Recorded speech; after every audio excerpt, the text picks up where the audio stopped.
Most games aren't worth full price. Some lack creativity and some are straight reskin of previous version. But every now and then, there's a game I would happily pay full price for even on Black Friday. Hey folks, today I'll be talking about 10 games I bought at full price and didn't regret for a second.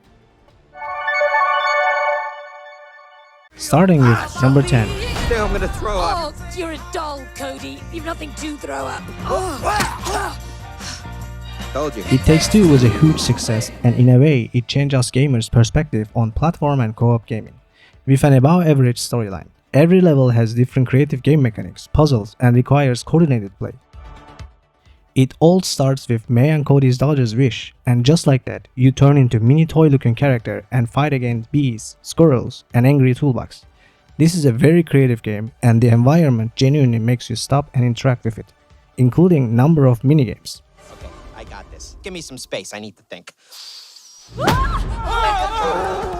Although It Takes Two needs to be played with a friend, co-op or online, only one copy of the game is enough for you and your friend to play together. What that means is, you buy the game and invite your friend to play with it. That's it.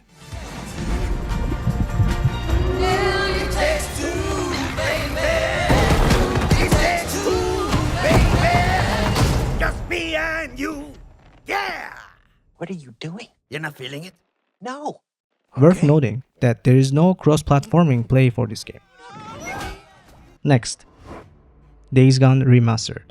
With a bit of exaggeration, this is almost like a Van Gogh of gaming. At first, Days Gone flew under the radar, but it's one of those titles that stuck with people who actually gave it a chance. The world is set in post-apocalyptic time. There are freakers, basically zombies. It starts off slow to be honest, but give it a try. As the story builds and open world opens up, it really pulls you in. The bike mechanics are actually a big part of the game. You're always looking for gas and parts, and trying to be resourceful between gas station, forest, and abandoned towns really forces you to plan your next move. Fights are very intense as well. You gotta learn how to run away, set traps, and lure tens of freakers into them. The story was above average if you ask me, but I think that's probably the most controversial part of the game. What do you think?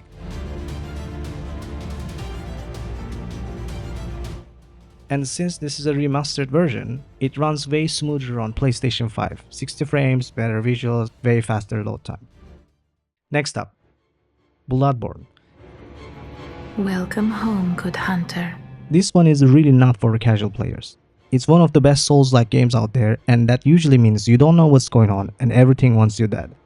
In Bloodborne, you will face some things that look human, some that don't, and some that probably haunt your dreams later. And yes, they will probably all kill you at least once. The whole game is built on timing. Once your brain clicks into it, it becomes a whole different experience. There aren't many weapons, but fewer options doesn't mean bad options. A lot of players, myself included, have played this game more than once. It's got New Game Plus if you're feeling brave. Next, Expedition 33. You're fighting to change things. This one came out of nowhere for me. I didn't know much about it, but I ended up liking how it plays. It's a turn-based RPG, but it doesn't feel slow or boring. There's a rhythm to fight. You time your attack, stack effect, and actually have to think about what you're doing.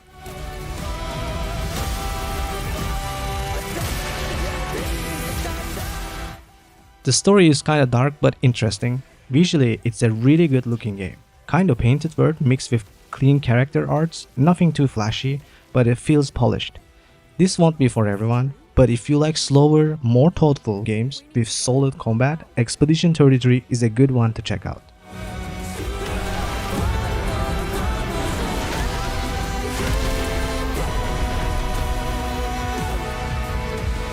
Who are you? And the next one is Black Myth Wukong.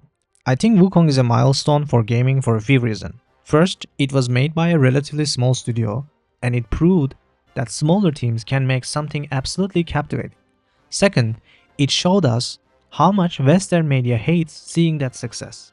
Remember the reviews? The deliberate attack on the studio, game science, especially from IGN. A lot was done to make this game fail. But here we are. Anyway, let's talk about the game itself. If you like Souls-like game, this one will grab you.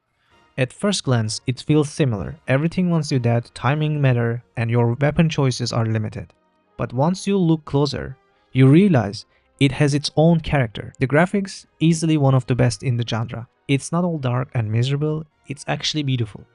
And the story, it's based on one of the most famous legends ever told. You will need to defeat bosses in a certain order to see the full story, but even if you go off path, you still get pieces of it. For me though, it's the gameplay. The sheer number of bosses and how creative they are kept me going for hours. And it's not one of those games that makes you grind for 10 hours between fights. Some bosses came almost back to back. Don't get me wrong, I enjoy fighting regular enemies too, but I'm here for the bosses and Wukong delivers. It's tough, sure, but when you finally win, it's satisfying. It's an immersive experience. You feel the bosses. You see them as a character, not just an obstacle. And if the story grabs you too, you will probably replay it more than once. For me, it's 100% worth the full price.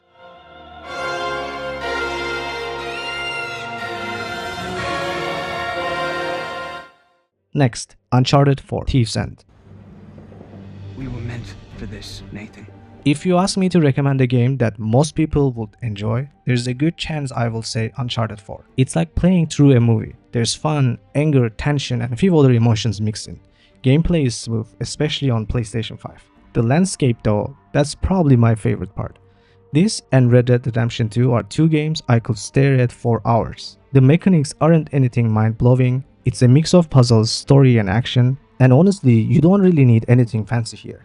Maybe just a button to smack Samus in the head. There's a lot of climbing and jumping, gunfires are fun, puzzles are solid. It's a well-rounded game that doesn't overstay its welcome. These days, it comes bundled with Lost Legacy, which is a faster, more open take on the formula, also worth playing.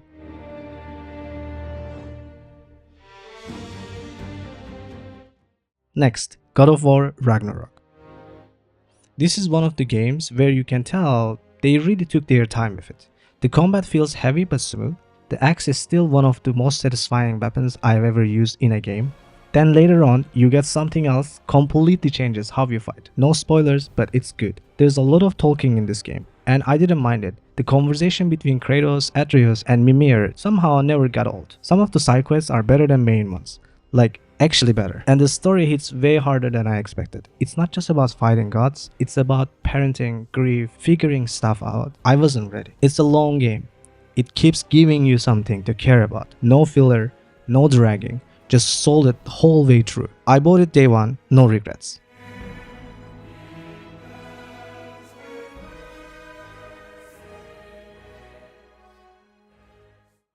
Next, The Witcher Wild Hunt.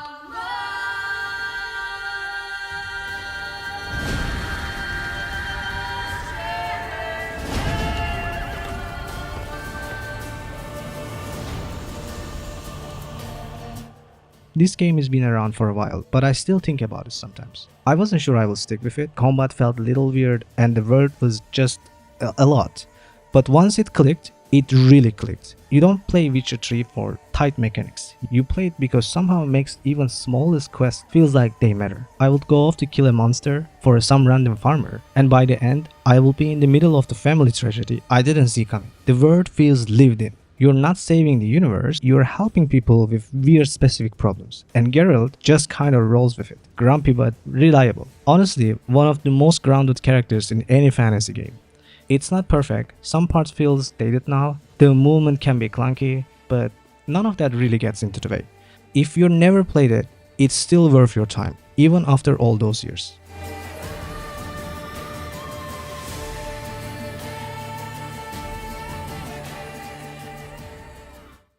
Next, Baldur's Gate 3. I didn't expect to get hooked by this one as much as I did. It's turn-based, it's slow. First it feels like there's too much going on, but the deeper you go, the more you realize how much freedom you actually have. Every conversation, every fight, you can approach it however you want, and somehow the game reacts to it. I've messed up so many things by accident, said the wrong thing, pushed the wrong person off a cliff, forgot to help someone, got distracted by talking to Skrull, but that's what makes it great. It doesn't feel like you're playing it wrong. It just becomes your version of the story. The characters are strong, even the ones I didn't like at first kinda grew on me, and the writing is sharp. It's a long game, and yeah, it can get overwhelming, but it respects your choices in a way most games don't. Full price, no question. This one feels like you're getting more than you paid for. And at last, Stellar Blade. At first, I thought this was just going to be style over substance, but it turns out the game actually plays really well. Combat feels tight, especially when you get into timing down. You can just mash your way through. You have to dodge, parry, wait for opening, and when it clicks, it's clean. The pacing surprises me too. It's not an open world. You can go from one area to next, clear objective, fight bosses. It's kinda refreshing honestly. The story didn't do much for me. It's fine, there are some emotional moments, but I was mostly in it for the fights. And yes, the camera loves Eve. It's definitely that kind of game. I didn't expect to say this, but yes, it's worth full price. If you like action games that don't waste your time, this one delivers.